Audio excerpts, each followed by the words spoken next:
కాంగ్రెస్ పార్టీలో దొంగలు పడ్డట్టు మనకు గుర్తెత్తుకపోయింది. నేను ఎమ్మెల్యే గారు ఏదో చెప్పిండ్రు, నేను బీఆర్ఎస్ పార్టీ నాకు కారు గుర్తే అన్నాడు. టీవీలలో వచ్చింది, పేపర్లో కూడా వచ్చింది, కానీ స్పీకర్ కూడా చెప్పిండు. నిజమేనా సంతోషం, నీ కారు గుర్తులేము, మేము వద్దంటలేము. ఆ పక్కింటోడికి ఎందుకు అన్నం ఎత్తావు, ఎందుకు ఈ దొంగ బుద్ధి? అవునవ్వా, నువ్వు కారు గుర్తాను ఎప్పుడైతే అంటున్నావో నీ కారు గుర్తులే నువ్వు ఉండరా నాయన. మా జోలికి రాకు, నీ సంవత్సరాలు నువ్వు సక్కగా చేసుకో, నా సంవత్సరాలు చిచ్చు పెట్టకంటున్నాయి. అవునవ్వా, నేను చెప్పింది అబద్ధం అవ్వా? నువ్వు పక్కింటోడికి అన్నం వేయకు, నీ సంవత్సరాలు నువ్వు సక్కగా చేసుకో, నా సంవత్సరాలు చిచ్చు పెట్టకని చెప్పాలి. తప్ప తల్లి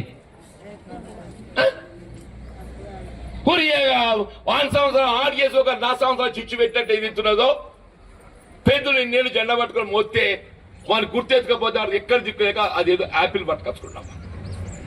నిజమా? కాంగ్రెస్ పార్టీలో దొంగలు పడ్డట్టు మనకు గుర్తెత్తుకపోయింది.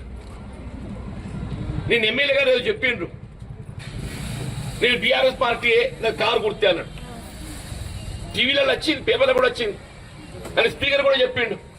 నిజమేనా సంతోషం, నీ కారు గుర్తులేము, మేము వద్దంటలేము. ఆ పక్కింటోడికి ఎందుకు అన్నం ఎత్తావు, ఎందుకు ఈ దొంగ బుద్ధి? అవునవ్వా, నువ్వు కారు గుర్తాను ఎప్పుడైతే అంటున్నావో నీ కారు గుర్తులే నువ్వు ఉండరా నాయన.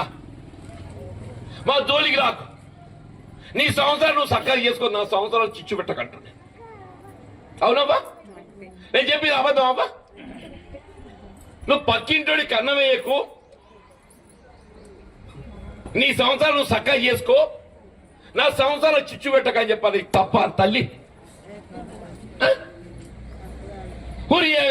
వాని సంవత్సరం ఆడు చేసుకోక నా సంవత్సరాలు చిచ్చు పెట్టినట్టు ఏది ఇస్తున్నదో, పెద్దలు నేను జెండా పట్టుకొని మోస్తే వాడిని గుర్తెత్తుకపోతే వాడు ఎక్కడ దిక్కులేక అదేదో యాపిల్ పట్టుకొచ్చుకున్నామా. నిజమా?